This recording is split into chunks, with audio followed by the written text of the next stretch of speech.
right. Hello, everyone. So yeah, my name is Tomek or Tomasz or just Tom, and I would like to tell you my experience with testing Hypermedia APIs a little bit differently. Quickly about me, the usual thing, I usually forget about this slide, so this time I remembered. I work for a small Swiss consultancy company called Zazuko, and I've been long interested in semantic web and then REST APIs, and those two combined, I am a member of Hydra community group, so that's W3C group building a media type on top of JSON-LD. So if you want to follow me, you got the links right there. I will share this later. So the agenda for a short talk today, I will first start just looking at testing, so what kinds of tests there are, and especially how we can test APIs driven by Hypermedia. I will then show you a domain-specific language that we built internally for the APIs that we are creating. What experience we've had, or well, more specifically I've had so far with the new tool, and a little bit of the future. Just before we go further, a little bit of an ad break. RESTfest is an conference that's been running for 9 years in Greenville. That's in the United States, South Carolina. So you can still join this year's event in just about 2 weeks. There's also another event that I co-hosted in Wrocław in Poland. So keep an eye out for next year. And if you'd like a t-shirt like this one, my wife didn't want me to wear it today, but it's really daring. If you like it and you cannot make it to the conferences, maybe I can send you one. Okay, so there's different kinds of tests. So beware of the next slide. I know it's gonna be highly controversial, but just to prove a point, I made it really simple, very simple division of the different kinds of tests. So tests are a whole spectrum, and the lines are quite blurry, but on a very low level, we have unit tests. So tests that test a single method, maybe a single class, without the influence of other units. And at the very end of the spectrum, we have end-to-end tests. So for example, Protractor and Selenium, those are tools for emulating human interaction with user interface, so that we run and the entire application deployed to an environment that resembles production environment as close as possible. So if we try to extrapolate this distinction to APIs, a single resource might be a unit.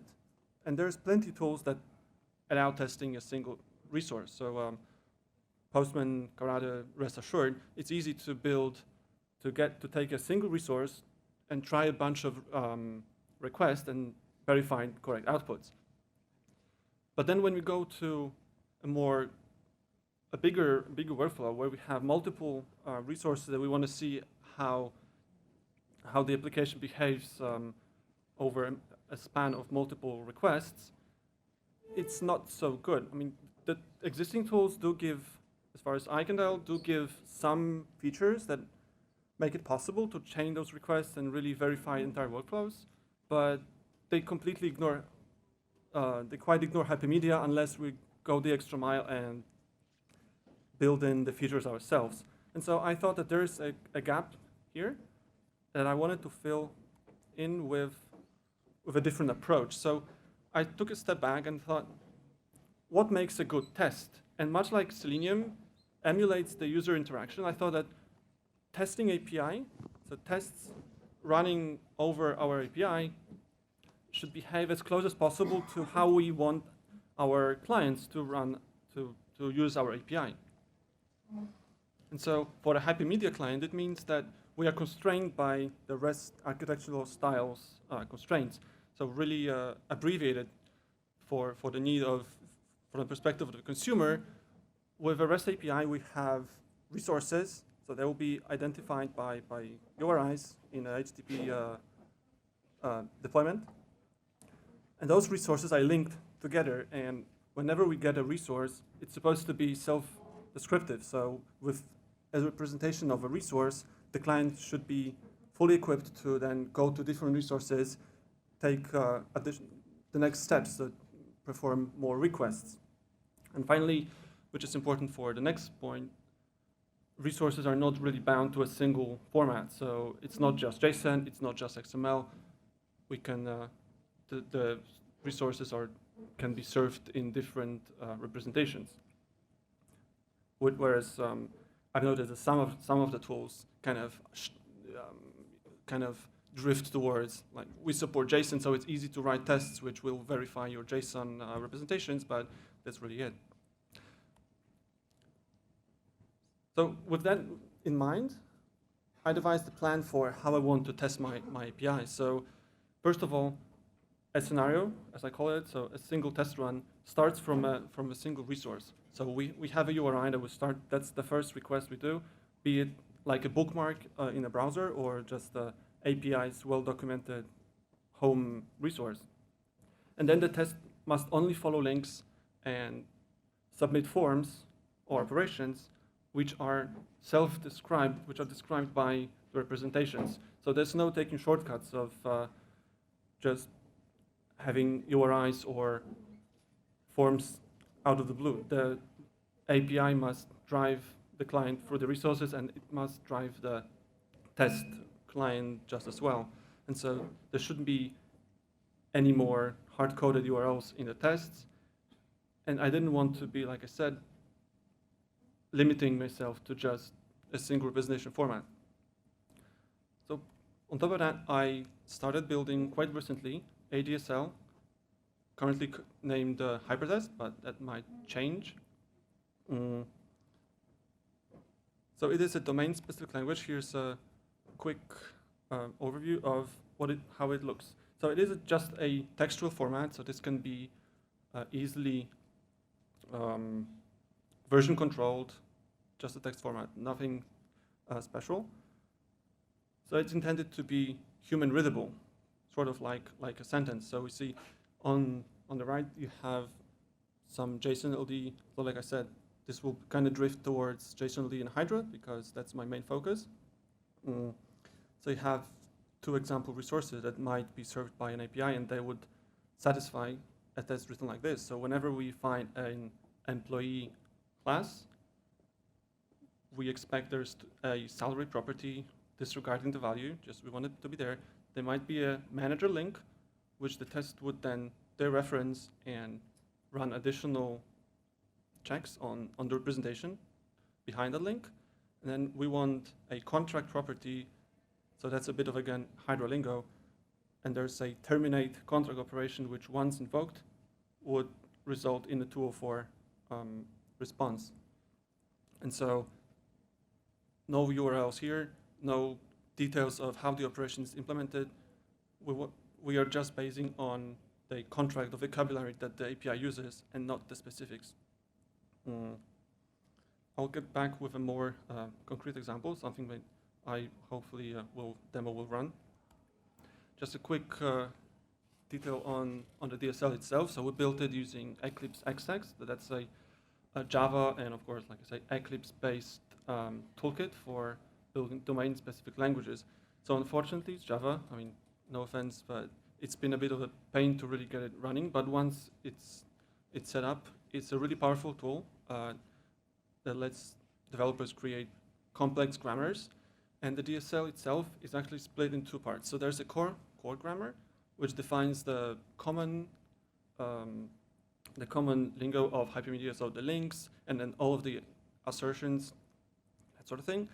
And Hydra is a subset, actually a superset of the core grammar, which adds the technicalities specific to that media type, which may not work with other media types. And the good part about Xtext also is that it has built-in support for language server protocol. So with a language server protocol, we will be able to build editor support. Probably in the future, we'll first build VS Code support, but it's quite easy then to build rich developer experience for the different IDEs. Currently, it's just a text, a plain text. You can also see it in action by using the web editor, but it's just a plain text box, so nothing fancy at the moment. So like I said, I've been building it in par with the latest API that we've been creating in-house, and it already proved quite useful. So I can give you two lessons. So first of all, by thinking with a test-first approach, which is quite common with the unit testing, where we build test first, so that the design is slightly better rather than the other way around. And it also, I got the same experience by building tests for my API. And the takeaway is that if the test is forced, instead of, well, I could just modify the DSL to fit my needs, the needs of my design that I want. But if I'm constrained by the Hypermedia controls, then the test runner is forced to act like the client. So if the test has to discover the API during the execution, or at least during the time of writing down the scenario, then it means that the end product will be discoverable by actual clients, be it machine or humans. So for that, I can give you a quick example. It's probably not quite visible, is it? I never know how to make it bigger. Who knows the shortcuts? Nah. Just pinch. Good.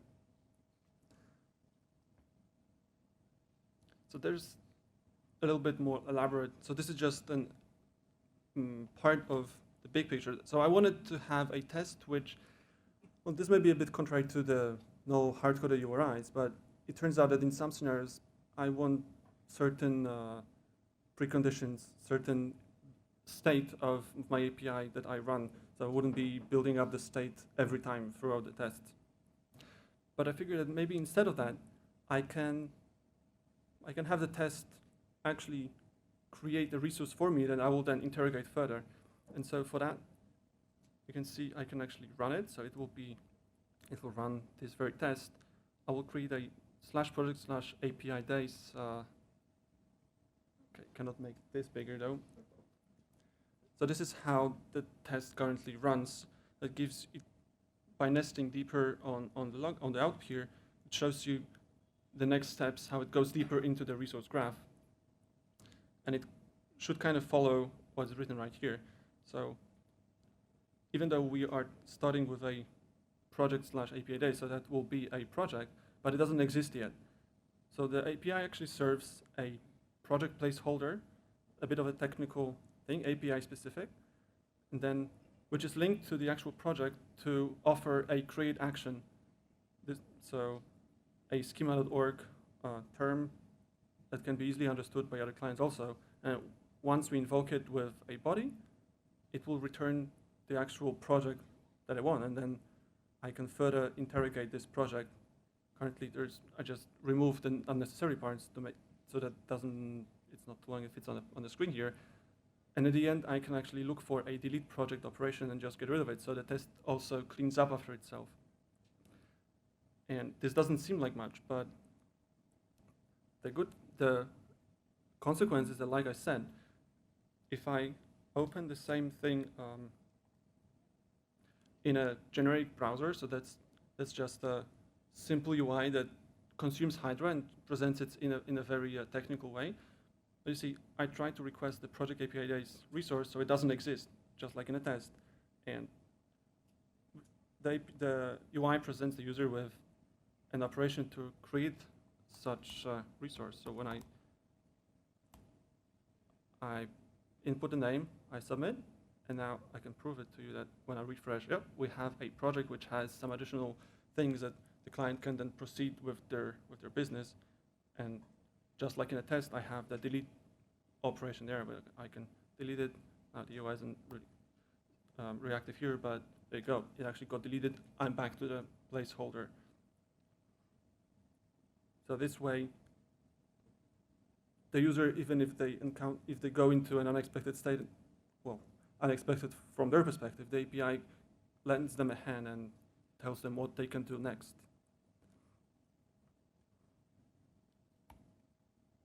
Yeah, and the other thing, you saw the project placeholder type.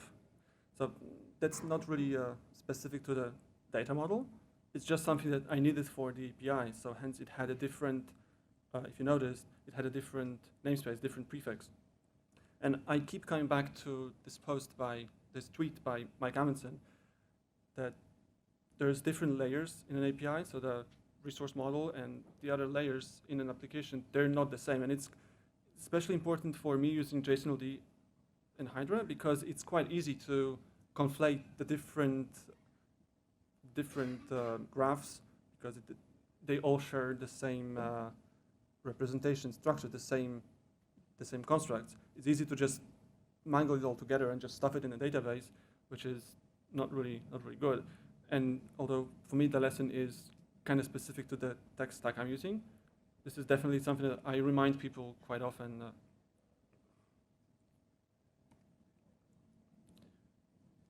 So closing up on the DSL itself, of course, it has its limitations. So first of all, the language being quite declarative doesn't have, at least now, doesn't really have the control structures, the control statements that you would expect from a real program language. That's just a declarative way to instruct the test runner.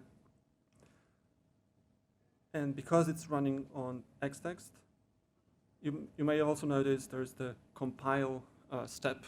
There was the compile step in the console, which is pretty much just converting the textual format into a JSON, which is then consumed by the runner. It's not really an interpreted language, which is possible with Xtext, but only if we're running Java, and not really how Xtext is designed. So maybe not ideal. And then there is one thing that I will have to fix with a bit of an open mind.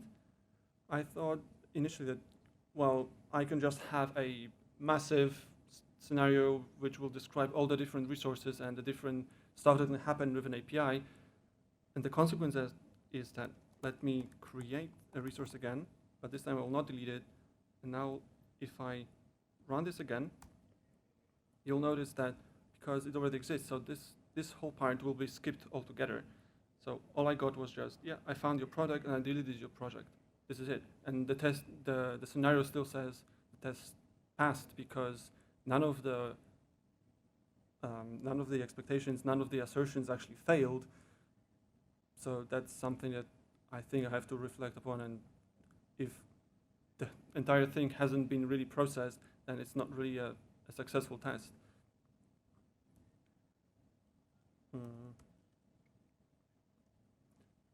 And of course, this is just one kind of test that I can do, and definitely does not exclude the unit tests of resources and, of course, the actual unit tests of your code. So this will no single kind of test will replace the others. So it's just one additional tool in a tool belt that I should be using.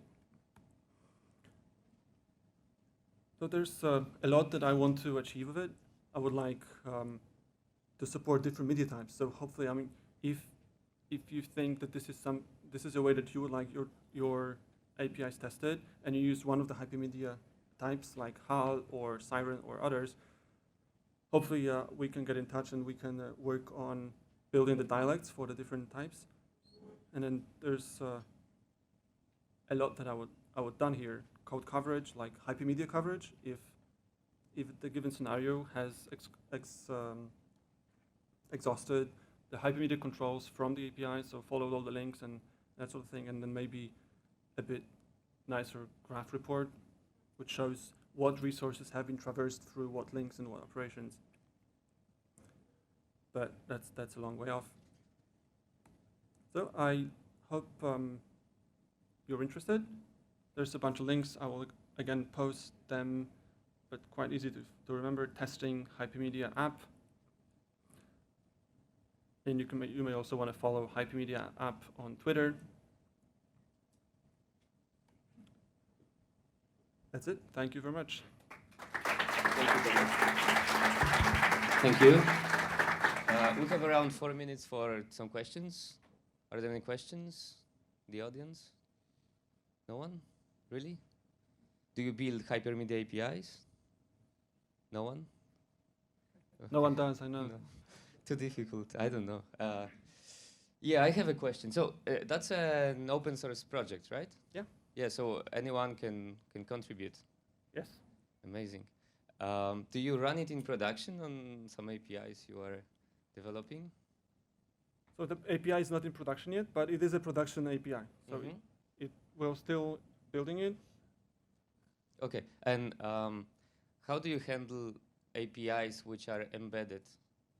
So referenced API, Hypermedia APIs, not to test APIs which are already tested, or like you not dependent on your code. Do you do something like that? Do you think about handling such situations? You mean like for other outside APIs? Yeah. So you have one graph, right? And you have external API, and some of your things inside your API, or maybe not external. It's another yours API, right? And you embed certain resources from the other API in a Hypermedia way. Do you test for that as well? Well, haven't had this case yet in this API, but because those are end-to-end APIs, they're actually run on real database and real code.